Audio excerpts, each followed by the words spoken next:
नमस्ते दोस्तों, आप सभी का स्वागत है आर पार एजुकेशन के इस ऑनलाइन प्लेटफॉर्म पर। उम्मीद करता हूँ कि आप सभी स्वस्थ होंगे, खुश होंगे, मस्त होंगे और अच्छे से पढ़ रहे होंगे। आज हम पढ़ेंगे राजस्थान के भौतिक प्रदेश। राजस्थान के भौतिक प्रदेशों के अंतर्गत आज का टॉपिक है पूर्वी मैदान। पूर्वी मैदान। पूर्वी मैदान की विशेषताएं। पूर्वी मैदान की विशेषताओं में पहला है उत्पत्ति। पूर्वी मैदान की उत्पत्ति कब हुई? तो पूर्वी मैदान की उत्पत्ति नियोजोइक महाकल्प या कह सकते हैं नूतन महाकल्प के प्लीस्टोसिन काल के प्रारंभ में या कह सकते हैं प्रारंभिक प्लीस्टोसिन काल में पूर्वी मैदान की उत्पत्ति हुई। पूर्वी मैदान का क्षेत्रफल राजस्थान के कुल क्षेत्रफल का 23% है। 43,307 वर्ग किलोमीटर इसका क्षेत्रफल है। जनसंख्या संपूर्ण राजस्थान की जनसंख्या का 39% भाग है जनसंख्या का, वह पूर्वी मैदान के अंतर्गत आता है। पूर्वी मैदान है उसमें लगभग 10 जिले शामिल किए गए हैं। 10 जिले इसके अंतर्गत आते हैं। ढाल इसका दक्षिण से उत्तर पूर्व की ओर इसका ढाल है पूर्व दिशा में, तथा दक्षिणी क्षेत्र का पश्चिम की ओर ढाल है। इस प्रदेश की सभी नदियां पश्चिम से पूर्व की ओर बहकर बंगाल की खाड़ी में गिरती हैं, जबकि दक्षिणी क्षेत्र का ढाल पश्चिम में होने के कारण माही नदी का जल खंबात की खाड़ी में गिरता है। बहुत ही महत्वपूर्ण है। इसका ढाल है दक्षिण से उत्तर पूर्व की ओर है पूर्व दिशा में, तथा दक्षिणी क्षेत्र का पश्चिम की ओर ढाल है। इस कारण से इस प्रदेश की लगभग सभी नदियां पश्चिम से पूर्व की ओर बहकर बंगाल की खाड़ी में गिरती है, लेकिन दक्षिणी क्षेत्र का ढाल है पश्चिम में होने के कारण से माही नदी है उसका जल खंबात की खाड़ी में गिरता है। तो यहाँ तक आपको किसी प्रकार की परेशानी का सामना नहीं करना पड़ा होगा। अच्छे से समझ में आया होगा कि पूर्वी मैदान है उत्पत्ति कब हुई। उत्पत्ति प्लीस्टोसिन काल में हुई, या कह सकते हैं प्रारंभिक प्लीस्टोसिन काल में इसकी उत्पत्ति हुई। क्षेत्रफल है इसका 23% कुल क्षेत्रफल का राजस्थान के। जनसंख्या 39% है। इसमें 10 जिले आते हैं। ढाल इसका दक्षिण से उत्तर पूर्व की ओर है। निर्माण गंगा यमुना के जो निक्षेप हैं उनसे पूर्वी मैदान का निर्माण होता है। गंगा यमुना और उसकी सहायक नदियां हैं, अपने साथ जो अवसाद बहा कर लाती हैं, उन अवसादों के निक्षेप से, उन अवसादों के जमाव से पूर्वी मैदान का निर्माण हुआ है। काफ़ी उपजाऊ है। राजस्थान के खाद्यान्न का कटोरा कहलाता है, खाद्यान्न भंडार कहलाता है। जलवायु आर्द्र प्रकार की जलवायु यहाँ पाई जाती है। वनस्पति की बात करूँ तो यहाँ पर वनस्पति पतझड़ या मानसूनी प्रकार की वनस्पति पाई जाती है। वर्षा तो यहाँ पर वर्षा 60 से 80 सेंटीमीटर वर्षा यहाँ पर होती है। अच्छी वर्षा होती है यहाँ पर। मिट्टी एल्फिसोल जलोढ़ दोमट या जिसे कांप मिट्टी कह सकते हैं, जलोढ़ या दोमट या कांप मिट्टी यहाँ पर पाई जाती है। जलोढ़ मिट्टी जल के द्वारा बहाकर लाई गई, नदियों के द्वारा बहाकर लाई गई मिट्टी जलोढ़ मिट्टी, दोमट या कांप मिट्टी कहलाती है। इस प्रदेश में जलोढ़ मिट्टी अधिक पाई जाती है। सर्वाधिक जनसंख्या तथा सर्वाधिक जनघनत्व वाला भौतिक प्रदेश है पूर्वी मैदान। जनसंख्या अधिक है, जनघनत्व भी इसका सर्वाधिक है। समतल उपजाऊ मैदानी भाग होने के कारण कृषि संभावना वाला प्रदेश है। सर्वाधिक कृषि संभावना वाला प्रदेश है, इस कारण से सर्वाधिक जनसंख्या तथा जनघनत्व भी सर्वाधिक यहाँ पर मिलता है। सर्वाधिक उपजाऊ भौतिक प्रदेश है। राजस्थान के चारों जो भौतिक प्रदेश हैं उनमें सर्वाधिक कृषि संभावना वाला प्रदेश है, सर्वाधिक उपजाऊ भौतिक प्रदेश है, सर्वाधिक जनसंख्या वाला है, सर्वाधिक जनघनत्व वाला भौतिक प्रदेश है पूर्वी मैदान। तो यहाँ तक आपको अच्छे से समझ में आया होगा कि इसका निर्माण गंगा यमुना के निक्षेप के द्वारा हुआ है, जो अवसाद बहाकर लाती है नदियाँ। उन अवसादों के जमाव से इसका निर्माण हुआ है पूर्वी मैदान का। ये राजस्थान का खाद्यान्न का कटोरा या खाद्यान्न भंडार कहलाता है। जलवायु यहाँ की आर्द्र जलवायु है, नमी की मात्रा अधिक रहती है वायुमंडल में। वनस्पति पतझड़ या मानसूनी पतझड़ या मानसूनी वनस्पति यहाँ पर पाई जाती है। वर्षा 60 से 80 सेंटीमीटर वर्षा होती है यहाँ पर। मिट्टी जलोढ़, दोमट या काप मिट्टी, नवीन वर्गीकरण के अंतर्गत इसको एल्फी सोल कहा जाता है। सर्वाधिक जनसंख्या, सर्वाधिक जनघनत्व यहाँ पर पाया जाता है। सर्वाधिक कृषि संभावना वाला भौतिक प्रदेश कहलाता है। सर्वाधिक उपजाऊ मिट्टी इसी भौतिक प्रदेश की मानी जाती है। विस्तार, भारत के विशाल मैदान का विस्तार माना जाता है। भारत का जो भौतिक प्रदेश है विशाल मैदान का विस्तार पूर्वी मैदान को माना जाता है। पूर्वी मैदान को भौतिक दृष्टि से 3 भागों में डिवाइड किया गया है, बांटा गया है। पहला है बनास बाण गंगा बेसिन, दूसरा चंबल बेसिन, तीसरा है इसका भूभाग छप्पन बेसिन या माही का मैदान। तो 3 भाग हो गए पूर्वी मैदान के, बनास बेसिन, चंबल बेसिन और माही बेसिन। तो समझते हैं इसको। जलोढ़ मृदा के प्रकार नदियां हैं, अपने साथ बहा करके कोई भी नदी है पर्वतों से निकलती है ऊंचाई से नीचे की ओर। जैसे ही धरातल के ऊपर आती है तो अपने साथ अनेक प्रकार के अवसाद हैं, कंकड़ पत्थर आदि बहा कर लाती है। तो कंकड़ पत्थरों का जहाँ पर जमाव होता है तो यहाँ पर कंकड़ पत्थर वाली मृदा का निर्माण होता है, जिसे भाबर कहा जाता है। महत्वपूर्ण भाबर कंकड़ पत्थर वाली मृदा, जहाँ पर नदी गुम्फित हो जाती है, लुप्त हो जाती है, दिखाई नहीं देती है। गुम्फित नदी यहाँ पर कंकड़ पत्थरों में लुप्त हो जाता है, उसका जल दिखाई नहीं देता, अदृश्य हो जाता है। इसे कहते हैं भाबर प्रदेश या भाबर। अगला है दलदली भाग, जिसे कहते हैं तराई प्रदेश। इसके आगे का जो क्षेत्र है, जैसे नदी आगे बढ़ती है धरातल के ऊपर तो यहाँ पर कंकड़ पत्थर आदि हैं, इनका जमाव बहुत कम देखने को मिलता है। यहाँ पर मिट्टी होती है जिसके अंदर पानी की मात्रा अधिक रहने से यह क्षेत्र दलदली रहता है, दलदली भाग होता है, ये तराई कहलाता है। नेक्स्ट है प्राचीन जलोढ़ का मैदान, जिसे बांगर कहा जाता है। प्राचीन जलोढ़ का मैदान, नदी बहती है, लगातार अपने अवसादों का जमाव करती रहती है। अवसादों का जमाव करते रहने से यह भूभाग काफ़ी ऊंचा उठ जाता है, जहाँ तक नदी का जल नहीं पहुँच पाता है। नदी का जल नहीं पहुँच पाने से इसे प्राचीन जलोढ़ मैदान का नाम दिया जाता है, जिसे बांगर भी कहा जाता है। लूनी बेसिन में सर्वाधिक बांगर पाए जाते हैं। जो लूनी बेसिन है इसमें बांगर प्रकार के जो भूभाग हैं उनकी अधिकता पाई जाती है। अगला है नवीन जलोढ़ का मैदान। नवीन जलोढ़ का मैदान कि वह भूभाग, वह प्रदेश जहाँ पर नदियाँ वर्तमान में अपने अवसादों का जमाव कर रही हैं, या जहाँ तक नदी का जल पहुँचता है अवसादों का जमाव होता रहता है, उसे नवीन जलोढ़ के मैदान कहते हैं, जिसको नाम दिया गया है खादर। जो चंबल नदी बेसिन है उसमें खादर का सर्वाधिक विस्तार देखने को मिलता है। तो इस प्रकार से ये जलोढ़ मृदा के प्रकार या जो नदी है किस प्रकार से इनका निर्माण करती है ये बताया गया है। तो इस प्रकार से एग्जाम में भी पूछ लिया जाता है। भाबर प्रदेश है, तराई है, बांगर और खादर किसे कहते हैं। तो आपको अच्छे से समझ में आया होगा। आशा करता हूँ कि आपको यहाँ किसी प्रकार की परेशानी का सामना नहीं करना पड़ा होगा। आगे बढ़ते हैं। पहला है बनास बेसिन, बनास बाणगंगा बेसिन।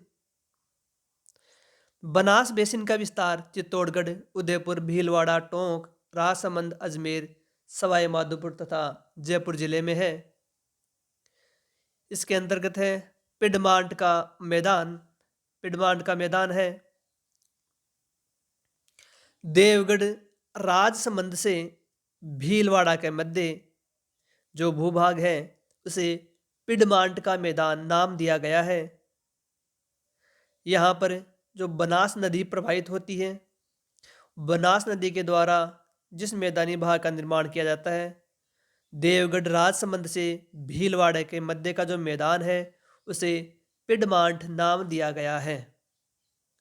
अगला है जहाजपुर भीलवाड़ा से मालपुरा टोंक के मध्य का जो मैदानी प्रदेश है उसे खेराड़ या माल खेराड़ नाम दिया गया है। देखेंगे देवगढ़ राजसमंद से भीलवाड़ा के मध्य बनास नदी द्वारा निर्मित मैदान पिडमांट का मैदान कहलाता है। पिडमांट का मैदान देखिए दोस्तों, ये बनास नदी है प्रवाहित हो रही है, तो बनास नदी है देवगढ़ राजसमंद से भीलवाड़ा के मध्य का जो प्रदेश है, भूभाग है, इस बनास नदी द्वारा प्रवाहित जो क्षेत्र है देवगढ़ राजसमंद से भीलवाड़ा के मध्य, ये कहलाता है पिडमांट का मैदान। फिर आगे है जहाजपुर भीलवाड़ा, जहाजपुर भीलवाड़ा, यहाँ से मालपुरा टोंक के मध्य बनास नदी द्वारा निर्मित जो प्रदेश है उसे कहते हैं खेराड़ या माल खेराड़। जहाजपुर भीलवाड़ा में इसे खेराड़ कहा जाता है, मालपुरा टोंक में इसे माल खेराड़ प्रदेश कहा जाता है। तो यहाँ तक आपको अच्छे से समझ में आया होगा पिडमांट का मैदान, खेराड़ या माल खेराड़ का मैदान किसके भूभाग हैं, बनास बाणगंगा बेसिन के भूभाग हैं। आगे चलते हैं रोही का मैदान। रोही का मैदान बाणगंगा नदी है, जो बाणगंगा नदी प्रवाहित होती है जयपुर से भरतपुर के मध्य बाणगंगा तथा यमुना नदियों के दो आब प्रदेश को रोही का मैदान या रोही दोआब कहा जाता है। ये गेहूं की खेती के लिए प्रसिद्ध है। दोआब दोआब क्या है? दो नदियों के मध्य का जो भूभाग है उसे दो आब कहा जाता है। कोई भी दो नदियां होती है, ये पहली नदी है, ये दूसरी नदी है, इसके मध्य का जो क्षेत्र है, भूभाग है, इसे दो आब नाम दिया गया है। तो जयपुर से भरतपुर के मध्य बाणगंगा तथा जो यमुना नदियां हैं, इनके मध्य का जो भूभाग है उसे रोही का मैदान या रोही दोआब कहा जाता है, जो गेहूं की कृषि के लिए काफ़ी प्रसिद्ध है। आगे बढ़ते हैं चंबल बेसिन। चंबल बेसिन का विस्तार चित्तौड़गढ़, कोटा, बूंदी, सवाई माधोपुर, करौली, धौलपुर आदि जिलों में चंबल बेसिन का विस्तार पाया जाता है। चंबल बेसिन के अंतर्गत पहली इस्तेलाह करती है बीहड़, डांग पढ़ेंगे। पहला है बीहड़। चंबल में जब पानी की आवक अधिक होती है, कोई भी नदी है जिसमें पानी की आवक अधिक होगी, कोई नदी बह रही है उसमें एकाएक क्या होगा, सहायक नदियों के द्वारा या मुख्य नदी में वर्षा अधिक होने से उसमें पानी की आवक है अधिक हो जाती है, पानी अधिक मात्रा में उसमें आने लगता है। पानी की आवक अधिक होने के कारण से वहाँ पर अवनालिका अपर्दन होगा। नालियों के रूप में नालियाँ पड़ जाती हैं अपर्दन के कारण से, उसे कहते हैं अवनालिका अपर्दन। नदियाँ नालियाँ बना करके चलने लगती हैं, उसे अवनालिका अपर्दन कहते हैं। उबड़ खाबड़ या कंदरायुक्त आकृतियाँ का निर्माण होता है, जिसे उत्खात भूमि कहते हैं। नदी बह रही है, जल की मात्रा अधिक होने पर या पानी की आवक अधिक होने के कारण से नदी है कटाव कार्य अधिक करती है, अपर्दन का कार्य अधिक करती है, जिससे इसके मार्ग में नालियाँ पड़ जाती हैं, नालियाँ बन जाती हैं, जिसे कहते हैं अवनालिका अपर्दन। इस अवनालिका अपर्दन के कारण क्या होगा, संपूर्ण जो धरातल है उबड़ खाबड़ बन जाएगा, असमतल कंदरायुक्त गुफायुक्त बन जाएगा, काफ़ी गहरे गड्ढे उसमें बन जाएंगे, जिसे क्या कहेंगे, उत्खात भूमि। उत्खात भूमि इंग्लिश में कहेंगे बेडलैंड टोपोग्राफी, उत्खात भूमि। तो इस उबड़ खाबड़ असमतल कंदरायुक्त भूभाग है, इसे बीहड़ कहा जाता है। इसके अंतर्गत क्या है, वनस्पति पेड़ पौधे बहुत घनी मात्रा में पाए जाते हैं, अधिक मात्रा में पाए जाते हैं, जिसको बीहड़ कहा जाता है। चंबल नदी के बीहड़ का विस्तार 2800 वर्ग किलोमीटर में धौलपुर, करौली, सवाई माधोपुर में पाया जाता है। एग्जाम में कई बार पूछा जाता है बीहड़ का विस्तार सर्वाधिक कहाँ पाया जाता है। तो बीहड़ का विस्तार सर्वाधिक धौलपुर में, 2 नंबर पर करौली, सवाई माधोपुर। तो सर्वाधिक कहाँ पर? धौलपुर में। बीहड़ का विस्तार सर्वाधिक धौलपुर में, उसके बाद में करौली और इसके बाद में सवाई माधोपुर। तो बीहड़ का विस्तार सर्वाधिक धौलपुर में पाया जाता है। चंबल के उत्खात भूमि वाले क्षेत्र में घने जंगल बीहड़ कहलाते हैं। जो ये असमतल उबड़ खाबड़ जो क्षेत्र वाली भूमि है, कंदरायुक्त आकृति वाली भूमि होती है, उसमें घने जंगल पाए जाते हैं। उन घने जंगलों को बीहड़ कहा जाता है। सर्वाधिक बीहड़ धौलपुर में पाए जाते हैं तथा बीहड़ की रानी करौली को कहा जाता है। महत्वपूर्ण है, बीहड़ की रानी करौली को कहा जाता है और सर्वाधिक बीहड़ है धौलपुर में पाए जाते हैं। अब है डांग। चंबल बेसिन के दक्षिणी भाग में करौली पठार की अनियमित पहाड़ियों को डांग या दस्यु प्रदेश कहा जाता है। जो चंबल बेसिन है उसका दक्षिणी भाग, उसमें करौली के पठार की अनियमित जो पहाड़ियां हैं, उन पहाड़ियों को डांग प्रदेश या दस्यु प्रदेश, डाकू प्रदेश कहा जाता है, जिसमें डाकू अधिक मात्रा में निवास करते हैं, रहते हैं। इस कारण से इसको दस्यु प्रदेश भी नाम दिया गया है। सर्वाधिक धौलपुर, करौली, सवाई माधोपुर में डांग प्रदेश का विस्तार पाया जाता है। तो बीहड़ और डांग प्रदेश चंबल बेसिन की प्रमुख स्थलाकृतियां हैं। डांग क्या है? उच्च भूमि क्षेत्र है। डांग प्रदेश चंबल बेसिन में स्थित है। एग्जाम में पूछ लिया जाता है कि बीहड़ और डांग प्रदेश कौन से भौतिक प्रदेश से संबंधित है। तो डांग प्रदेश चंबल बेसिन से संबंधित है। यहाँ के लोगों को समाज की मुख्य धारा में जोड़ने के लिए या उनका आर्थिक सामाजिक विकास करने हेतु सरकार के द्वारा अनेक कार्यक्रम चलाए गए हैं, जिनमें 2 कार्यक्रम प्रमुख हैं। पहला है कंदरा क्षेत्र विकास कार्यक्रम। कंदरा क्षेत्र विकास कार्यक्रम 1989 में शुरू हुआ। इसमें चंबल बेसिन के 8 जिले शामिल हैं। दूसरा है डांग कार्यक्रम, जिसकी शुरुआत 2004 में होती है। इसके अंतर्गत भी 8 चंबल बेसिन के जिले सम्मिलित हैं। तो यहाँ तक आपको अच्छे से समझ में आया होगा। चंबल बेसिन, चंबल बेसिन है, इसके अंतर्गत 2 प्रमुख स्थलाकृतियाँ हैं। पहला है बीहड़, दूसरा है डांग। बीहड़ क्या होता है कि चंबल प्रदेश में अवनालिका अपरदन के कारण से उबड़ खाबड़ जो स्थलाकृति है, उबड़ खाबड़ जो प्रदेश है, उसे बीहड़ कहते हैं। इस बीहड़ प्रदेश में घने जंगल पाए जाते हैं, उन्हें बीहड़ कहा जाता है। घने जंगलों को बीहड़ कहते हैं। सर्वाधिक बीहड़ धौलपुर में तथा बीहड़ की रानी करौली को कहा जाता है। याद रखना आपको। डांग, डांग क्या है?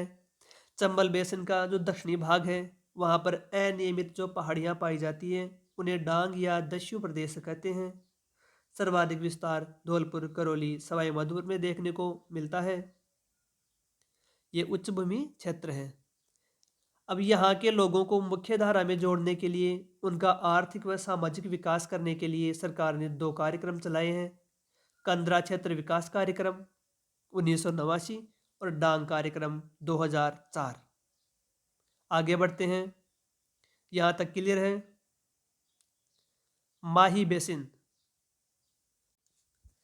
माही बेसिन, इस बेसिन का निर्माण माही तथा उसकी सहायक नदियों के द्वारा हुआ है। इसका विस्तार मुख्य रूप से डूंगरपुर, प्रतापगढ़, बांसवाड़ा जिलों में है।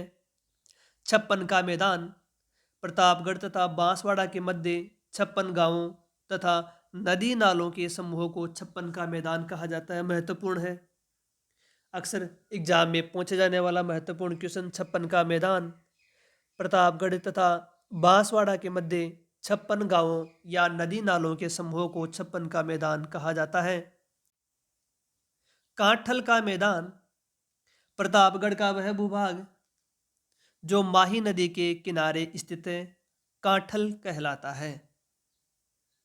माही नदी के किनारे प्रतापगढ़ का तटवर्ती प्रदेश कांठल कहलाता है। तो कांठल कहाँ है? प्रतापगढ़ में स्थित है।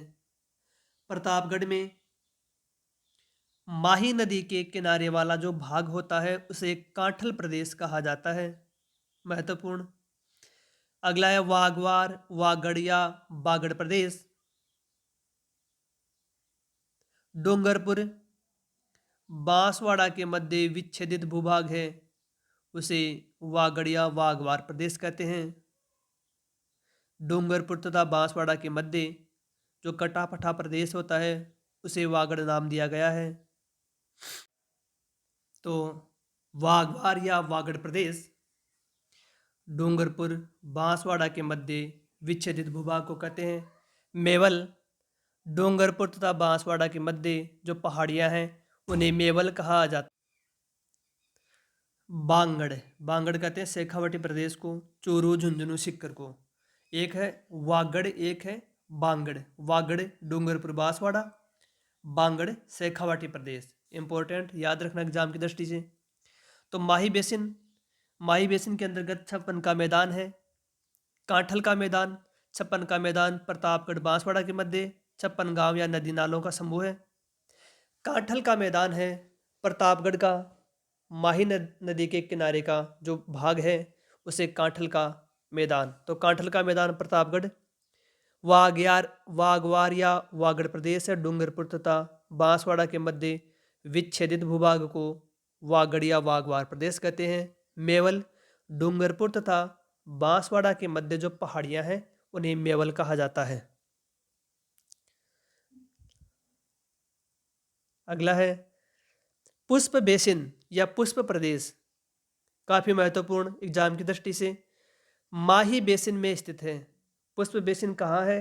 तो माही बेसिन में स्थित है।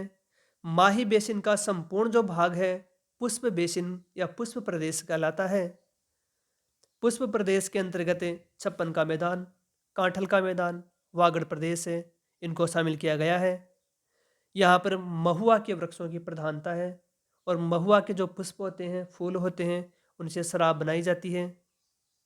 बनास बेसिन में भूरी मृदा, लाल पीली मृदा पाई जाती है जो मोटे अनाज के अनुकूल है। काफ़ी महत्वपूर्ण एग्जाम की दृष्टि से। बनास बेसिन में कौन सी मिट्टी पाई जाती है? तो बनास बेसिन में भूरी मिट्टी पाई जाती है। पुष्प बेसिन कहाँ है? माही बेसिन में है। माही बेसिन का संपूर्ण भाग पुष्प बेसिन कहलाता है, पुष्प प्रदेश कहलाता है। इसके अंतर्गत 56 का मैदान, कांठल का मैदान, वागड़ प्रदेश को शामिल करते हैं। यहाँ पर महुआ वृक्ष अधिक मात्रा में देखने को मिलते हैं जिनके पुष्प से शराब बनती है। और बनास बेसिन में कौन सी मिट्टी पाई जाती है? बहुत ही महत्वपूर्ण, भूरी मिट्टी पाई जाती है। अब अगला प्रदेश है दक्षिणी पूर्वी पठारी प्रदेश। दक्षिणी पूर्वी पठारी प्रदेश विशेषताओं की बात करूं तो सबसे पहले है उत्पत्ति। दक्षिणी पूर्वी पठारी प्रदेश की उत्पत्ति मध्यजीवी महाकल्प, मीसोजोइक महाकल्प भी कह सकते हैं जिसको, मध्यजीवी महाकल्प कह दीजिए या मीसोजोइक महाकल्प, इसके क्रिटेशियस युग में हुई। तो उत्पत्ति क्रिटेशियस युग में होती है दक्षिणी पूर्वी पठारी प्रदेश की। क्षेत्रफल दक्षिणी पूर्वी पठारी प्रदेश का क्षेत्रफल 6.8% है। 24,185 वर्ग किलोमीटर इसका क्षेत्रफल है। जनसंख्या संपूर्ण राजस्थान की कुल जनसंख्या का 11% भाग है वह दक्षिणी पूर्वी पठारी प्रदेश के अंतर्गत आता है। इसमें 7 जिले शामिल हैं दक्षिणी पूर्वी पठारी प्रदेश में। ज्वालामुखी क्रिया के उद्गार से यह निर्मित है। ज्वालामुखी उद्गार हुआ, जिसका लावा है, उस लावा के द्वारा दक्षिणी पूर्वी पठारी प्रदेश का निर्माण होता है। जलवायु, यहाँ की जलवायु अति आर्द्र प्रकार की है। यहाँ की जलवायु में आर्द्रता की मात्रा, नमी की मात्रा अधिक रहती है क्योंकि यहाँ पर वर्षा अधिक होती है। 80 सेंटीमीटर से अधिक यहाँ वर्षा होती है। मिट्टी की बात करूँ तो यहाँ पर वर्टिसोल मिट्टी पाई जाती है। नवीन वर्गीकरण के अंतर्गत जो यूएसडीए वर्गीकरण है उसमें वर्टिसोल मिट्टी, काली मिट्टी को कहते हैं। तो काली मिट्टी जिसको कपासी मिट्टी या रेगुर मिट्टी भी कहा जाता है, यहाँ पर इसकी प्रधानता है। वनस्पति सदाहरित वनस्पति यहाँ पाई जाती है। ढाल, इस प्रदेश का ढाल है दक्षिण से उत्तर की ओर है। विस्तार, दक्षिणी पूर्वी पठार है, मालवा के पठार का विस्तार है, जो अप्रत्यक्ष रूप से प्रायद्वीपीय पठार का भी विस्तार माना जाता है। मालवा का पठार राजस्थान में कहाँ प्रवेश करता है? तो मालवा का पठार राजस्थान में दक्षिणी पूर्वी भाग से प्रवेश करता है। इस कारण से इस प्रदेश को दक्षिणी पूर्वी पठारी प्रदेश कहा जाता है। जो मालवा का पठार है वह राजस्थान में दक्षिण पूर्व दिशा से प्रवेश करता है, अतः इसे दक्षिणी पूर्वी पठारी प्रदेश कहा जाता है। अक्षांश देशांतरी विस्तार 23 डिग्री 51 मिनट से 25 डिग्री 20 मिनट उत्तरी अक्षांशों के मध्य तथा 75 डिग्री 15 मिनट से 77 डिग्री 25 मिनट पूर्वी देशांतरों के मध्य स्थित है। क्षेत्रफल की दृष्टि से भारत का सबसे छोटा भौतिक प्रदेश है। संपूर्ण भारत के भौतिक प्रदेशों की बात करें तो भारत के भौतिक प्रदेशों में भी सबसे छोटा भौतिक प्रदेश है और राजस्थान के भौतिक प्रदेशों में भी सबसे छोटा भौतिक प्रदेश है दक्षिणी पूर्वी पठारी प्रदेश। इसे हाड़ौती प्रदेश कहते हैं। क्यों कहते हैं? क्योंकि प्राचीन काल में यहाँ पर हाड़ा वंश के शासकों का शासन था, जिस कारण से इसे हाड़ौती का पठार भी कहते हैं। इसका विस्तार मुख्य रूप से कोटा, बूंदी, झालावाड़ तथा बारां में पाया जाता है।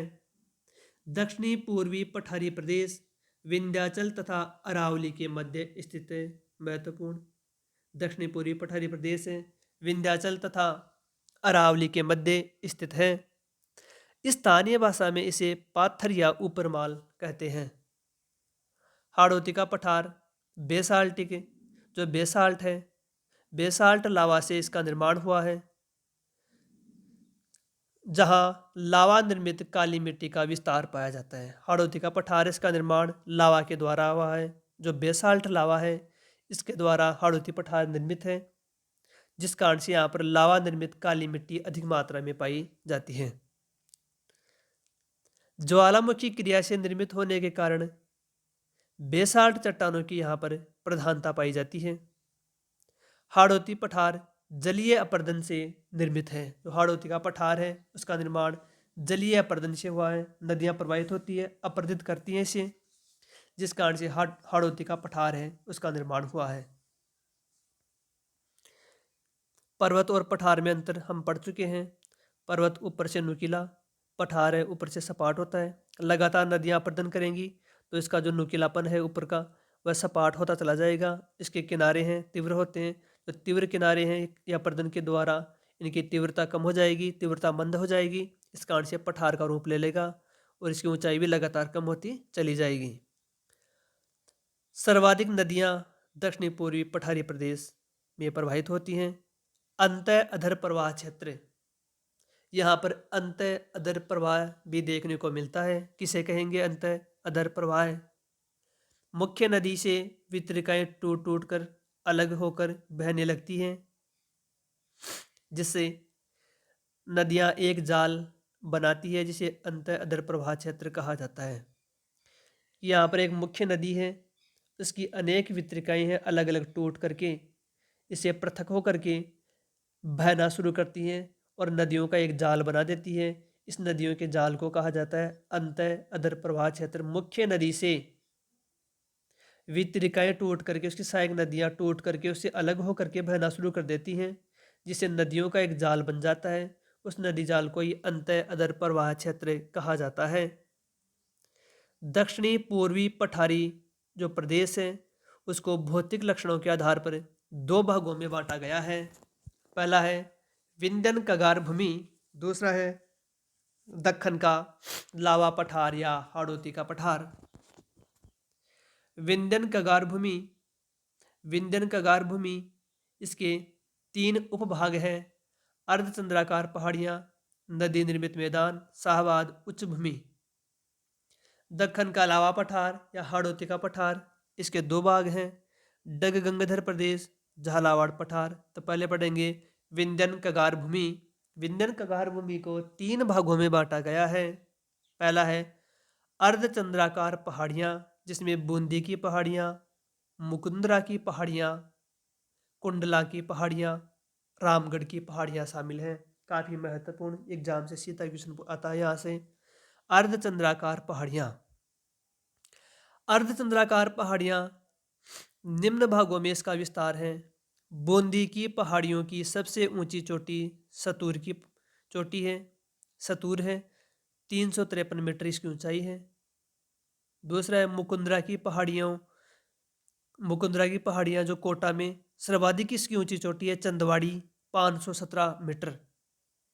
अगला है कुंडला की पहाड़ियाँ। कोटा के समीप पाई जाने वाली कुंडल के आकार की पहाड़ियाँ हैं। रामगढ़ की पहाड़ियाँ बारां जिले में घोड़े के नाल के आकार की हॉर्स शू प्रकार की जो पहाड़ियाँ हैं उसे रामगढ़ की पहाड़ियाँ नाम दिया गया है। यह भारत का प्रथम जियो हेरिटेज है, क्योंकि यहाँ पर उल्कापात हुआ था, जिस कारण से इसको भारत का पहला जियो हेरिटेज घोषित किया गया है, रामगढ़ बारह को। तो दोस्तों, पहला है अर्धचंद्राकार पहाड़ियाँ। अर्धचंद्राकार पहाड़ियों का विस्तार बूंदी की पहाड़ियाँ। अर्धचंद्राकार पहाड़ियों का विस्तार के रूप में बूंदी की पहाड़ियाँ, मुकुंदरा की पहाड़ियाँ, कुंडला की पहाड़ियाँ, रामगढ़ की पहाड़ियाँ आती हैं। काफ़ी महत्वपूर्ण। अर्धचंद्राकार पहाड़ियाँ कहाँ पाई जाती है? बूंदी में, बूंदी की पहाड़ियों के रूप में मुकुंदरा की पहाड़ियों के रूप में कोटा, कुंडला की पहाड़ियों के रूप में कोटा, रामगढ़ की पहाड़ियों के रूप में बारह। तो अर्धचंद्राकार पहाड़ियों का विस्तार पाया जाता है बूंदी में, बूंदी की पहाड़ियों के रूप में। सबसे ऊंची चोटी है सतूर, 353 मीटर। मुकुंदरा की पहाड़ियाँ कोटा में पाई जाती हैं। सर्वाधिक ऊंची चोटी चंदवाड़ी की चोटी है, 517 मीटर। कुंडला की पहाड़ियाँ कोटा के समीप कुंडल के आकार की पाई जाती हैं। और रामगढ़ की पहाड़ियाँ बारह में घोड़े के नाल के आकार की पाई जाती हैं। That's important. दूसरा है नदी निर्मित मैदान। चंबल व उसकी सहायक नदियों के द्वारा निर्मित मैदान नदी निर्मित मैदान कहलाता है। शाहाबाद उच्च भूमि बारह में 450 मीटर की उच्च भूमि है, उसे शाहाबाद उच्च भूमि कहा जाता है। शाहाबाद उच्च भूमि कहाँ पर है? बारह में है।